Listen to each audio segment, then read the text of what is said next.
Hey everybody, I'm Kelsey and this is Cassidy and Katie. And thanks so much for coming to our YouTube channel where we talk about the course, Write Your Way to Freedom. A lot of people have a lot of questions and we have 3 different unique answers from 3 people who have actually taken the course. So we hope that you find this information helpful. Feel free to browse all of our questions in the notes below.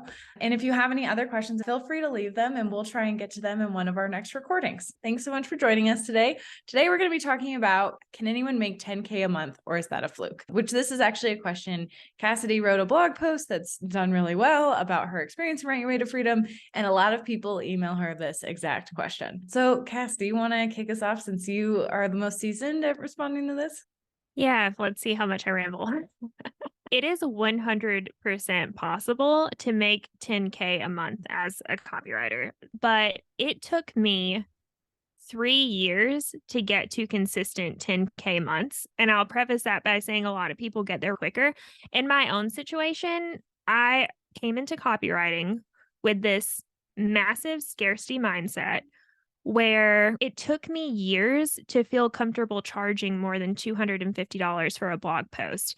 And when I was getting paid $150 for a blog post at that time, yes, making 10K a month was nearly impossible. It was a moonshot goal that I didn't know that I would ever achieve. And getting to the point where I could hit consistent 10K months came with finally charging what I was worth, which was like at least $300 or $400 a blog post, so I didn't have to do as many blog posts a month to hit 10K. So it's like, yes, it is possible, but you also have to price yourself in the right way to be able to make it happen. Yeah, I totally agree with that. And I echo it is 1,000% possible to make 10K months. There are tons of people in the program that are doing it. I'm trying to think on the math. I think it was about a year and a half until I hit my first 10K month. And even then, I would say I'm still not hitting that consistently right now. I don't have as many like retainer clients as I know both of you do, writing blogs and writing content in that way. I do more one-off projects, so they're higher ticket, but it's a little less consistent without super specific like marketing efforts. And frankly, we were talking before we started recording this about like work-life balance and different things. And I am like a person who like we'll just block off a couple weeks in a month because I'm like, well, I need like a little time because I don't want to feel burnout, or like my kids are off school for conferences, or we have like travels to go visit family or different things like that. So it has in this season of life been the optimal solution for me to let my income fluctuate each month in according like to our schedule, to our needs, to the energy that I have to give to it. So with that said, I am confident that if what I wanted was to make 10, 11, 12K months consistently, I, at this point in my career, have the skills and the knowledge and the business built to support that. It comes down to like, what is the priority? And in this season, some months make sense to be 10K months and some months don't. I think too, that brings up a really good point before I jump into my side of things, that there's this like weird obsession with making 100K as a freelancer, especially when you get started, which like, I don't know. I really loved Cassie's approach of like, I just want to replace my income, or like, even just like more like tangible, realistic goals, building goals that support, you having a good work-life balance. Because I went into this being like, I'm going to make like 100K and here we go.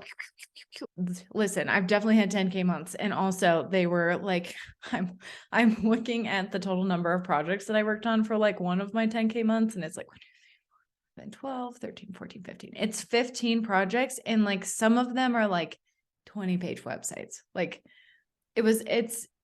there is something to be said about like the excitement of finally making 10K. And also there's something to be said about like setting up your prices to value your time, essentially. And also setting some boundaries to say like, maybe I don't really care if I make 10K. Maybe I just want to make 7K because then I can take Fridays off, or then I can do this, or then I can do that. And as you become more experienced and you're able to prove more of your value to your clients, you'll have more wiggle room to do those things and put those boundaries in place. So I just went back and looked at I started freelancing in August of 2021. And since then I've had 4 10K months or more. I've also had 4 7K months or more, which like also just felt like a lot of money. So I'm going to include it, even though this is about 10K. So out of the 19 months I've been freelancing, 42% of the months I have made $7,000 or more, essentially. And it took, I was curious too, because Katie, you talked about how long it took you to hit it.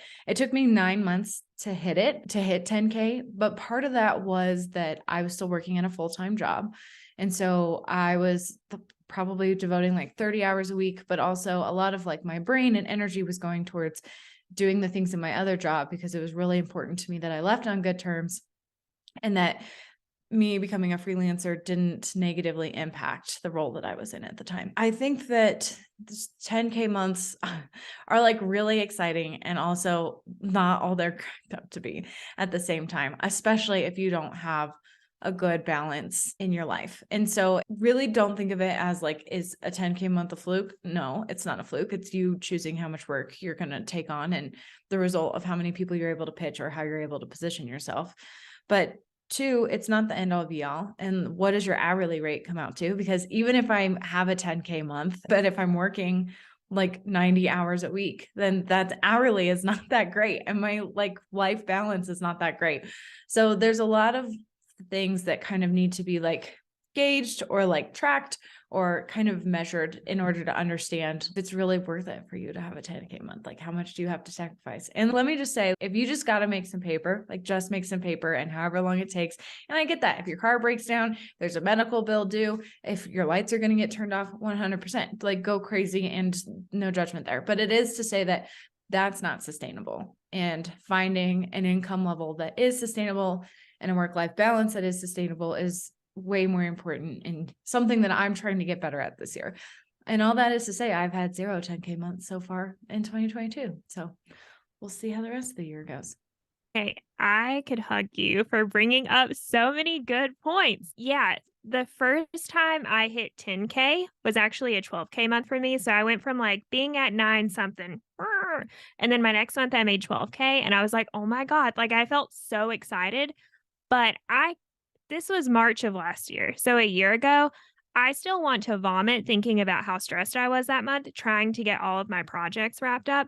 I like worked multiple weekends in a row. And not just like, oh, I'll do a few hours of work from my laptop. I was like going to a coffee shop and working like 8 hours on Saturday and Sunday to like get all of this work done. And by the end of it, I was 20% happy that I hit the goal, 80% like I never want to do this again for as long as I live because I feel so stressed and it's not worth the money and I'm just so drained. So Kelsey, you're right. Like everyone wants to make 10K, but you really need to look under the hood and be like, if that truly is a goal for you, how can you do it in the most sustainable way possible to where you're not neglecting health, your family, your hobbies, your passions, and everything else in pursuit of that goal? It also brings me back to another point. I did this exercise in January of 2022. This is going to sound like a tangent, but it will wrap back up. In January of 2022, I made $8,000. In January 2021, 1 year before that, I also made $8,000. And whenever I noticed that in January of 2022, I felt really discouraged. I was like, my income really hasn't grown that much in like a year span. But then I got to looking under the hood at how many hours I spent writing, how many vacation days I got to take. And I had actually doubled my secret hourly rate from January 2021 to January 2022 just by increasing my rates with clients. And even though I made the same amount month to month on paper, which may feel like a defeat, I made that much money in almost half the time. And I took weeks of vacation in January and like all of this other stuff. And so that really just echoes the whole fact of examining how much you're actually working to make however much income you made, because that's the actual number that you should be paying attention to. I love that. That's such a good point, because I do feel like it was starting to sound maybe like we were like crapping on the idea of 10K months and like, yes, it's possible, but it's terrible. And that's not the case either. Each of us have had 10K months that feel amazing. I know I have. I guess I won't speak for the other two of you, but I think that's true. And there are people in the group far exceeding 10K months in a way that's really sustainable and amazing. All 3 of us have invested in a mastermind program with some people from Write Your Way to Freedom, because we want to hit those higher ticket months, and we want to do it in a way that is sustainable, and a way that feels good, and in a way that doesn't compromise the lives that we want to build. Because at the end of the day, again, like you said, if it's not about your lights being turned off, if it's not about really meeting your needs, your actual financial needs, then there comes order of priority. And I think if 10K months, just for the sake of getting that gold star, is your only goal, I think everything we've said is 100% true, that there are going to be some sacrifices there that when you look back don't feel very good. But as you get more confident in your business, as you get more seasoned, as you get a better portfolio built, and you get these systems in place that allow you to make that money more efficiently, 10K months are amazing and super achievable and super sustainable. It just is going to come down to, like you said, Cassidy, like, what is that hourly rate? How are you achieving this? So hopefully we did a full loop here that feels good.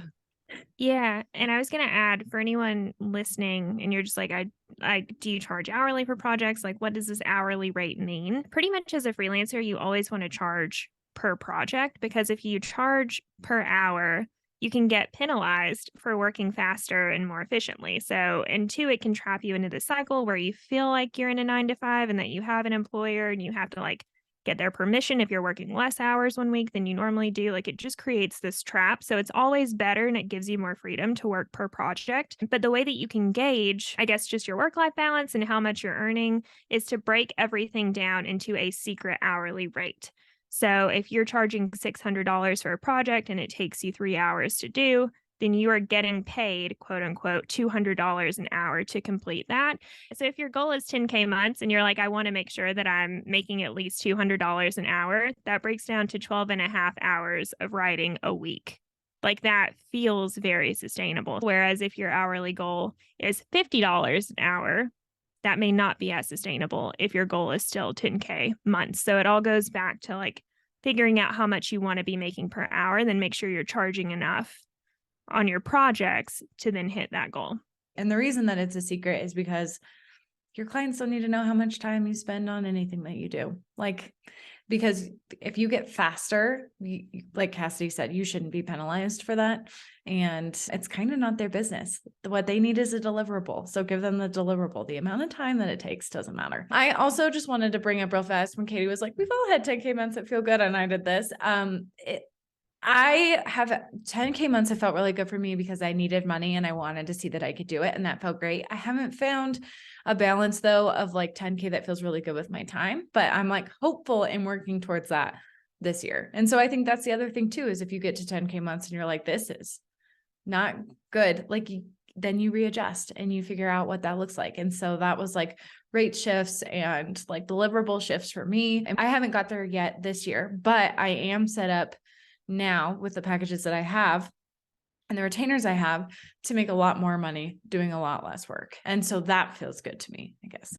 Yeah, just to echo, like, I mean, I don't want to speak for all people, but I feel like, at least in our experiences, like when you hit that first 10K month, it does require a lot of work to get there. And then, as you said, Kelsey, that is the point where you're like, okay, this felt really great. It's not quite sustainable. Let me adjust some things on the back end, whether it's raising rates or maybe even taking on bigger projects or bigger packages, or like adding some type of complementary service to what you're already doing to demand that higher rate, to where you can get to this place where you're hitting that goal without feeling like you're stretching yourself too thin in the process.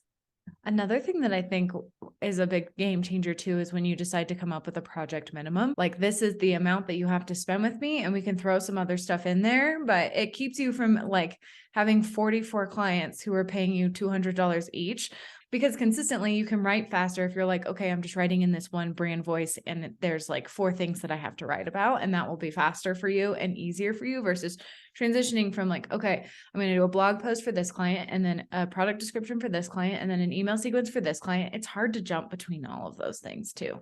So project minimums, I think, also can be a big lever in ensuring that you can get to those 10K months without burning out. Thanks so much for tuning into our video today. I'm Kelsey and this is Katie and Cassidy. And together we talk about what it's like to be in the program Write Your Way to Freedom to help you determine if it's the right fit for you or not. If anything from the videos today resonated with you or made you decide like, yes, this is it, I want to sign up, it would mean the world to us if you used our referral code. For full transparency, we do get a little bit of a monetary kickback every time somebody signs up that we split between the three of us. And we also make a $100 donation to World Central Kitchen, which you can find out more information on via the link in our notes. So thanks so much for tuning in and check out the rest of our questions. We've probably answered the one that you have. Bye.